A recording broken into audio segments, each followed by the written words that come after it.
PACS चुनाव आज तक खासकर बराव कला का भ्रष्टाचार का अड्डा बन गया था और उस भ्रष्टाचार को मिटाने के लिए मैं पैक्स अध्यक्ष के लिए नॉमिनेशन किया हूं। हमारे यहाँ पैक्स चुनाव के माध्यम से आर्थिक रूप से किसानों का शोषण किया जाता था। मैं चेयरमैन बनता हूं, बराव कला पंचायत की जनता मुझे सेवक बनाती है अपना,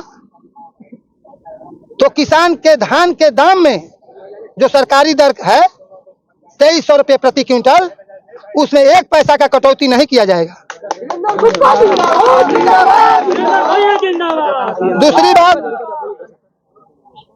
जो किसानों का खाद 300 रुपये पैक्स के गोदाम से भी मिलता है और 300 रुपये मार्केट में भी मिल रहा है, उस चीज को मैं मिटा कर रहूंगा।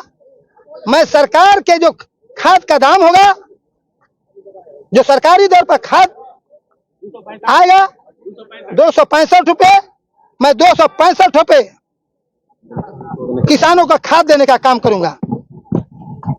बराव कला पंचायत में 5 जन वितरण दुकान था, जिसमें 2 जन वितरण दुकान सस्पेंड है, मात्र 2 जन वितरण दुकान बचा हुआ है। एक दुकान ग्राम मौडिया का पैक्स का था, लेकिन 5 साल हो गया पैक्स का द्वारा जो जन वितरण का ग्राम मौडिया का दुकान था वह न चालू किया गया न चालू है, जिसके चलते ग्राम मौडिया के ग्रामीण जनता परेशान है।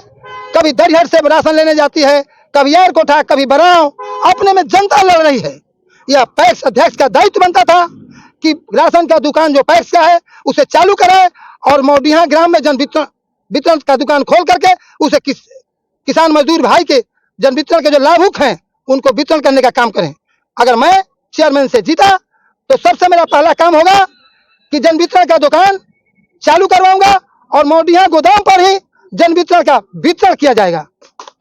ये चीज देखा गया है कि मैंने पैक्स में अनाज भी दे देने के बाद उसका पेमेंट समय पर नहीं किया जाता है, इसके बारे में क्या कहेंगे? इसके बारे में मैं कुछ नहीं कहना चाहूंगा, क्योंकि मैं चेयरमैन नहीं हूं। समय पर पेमेंट कराएंगे सर आप? सरकार अगर समय पर पेमेंट देगी तो मैं उसे सहर्ष लागू करने का काम करूंगा और किसान को दिलवाने का काम करूंगा। और बहुत सारी मूलभूत सुविधा है, जैसे कि ट्रैक्टर हो गए, बहुत सारी पार्ट्स सरकार के द्वारा वितरण कराई जाती है पैक्स अध्यक्ष के ही द्वारा, और बहुत लोग नहीं करवा पाते हैं। उनको मालूम ही नहीं है कि पैक्स का वर्क क्या क्या है। वो मात्र चुनाव हो गया, हार्वेस्टर मशीन। सुनिए सर, सुनिए, जो हमारे पैक्स अध्यक्ष हैं उनको मालूम ही नहीं है कि पैक्स का मूलभूत सुविधा आम किसान के लिए, जनता के लिए क्या है।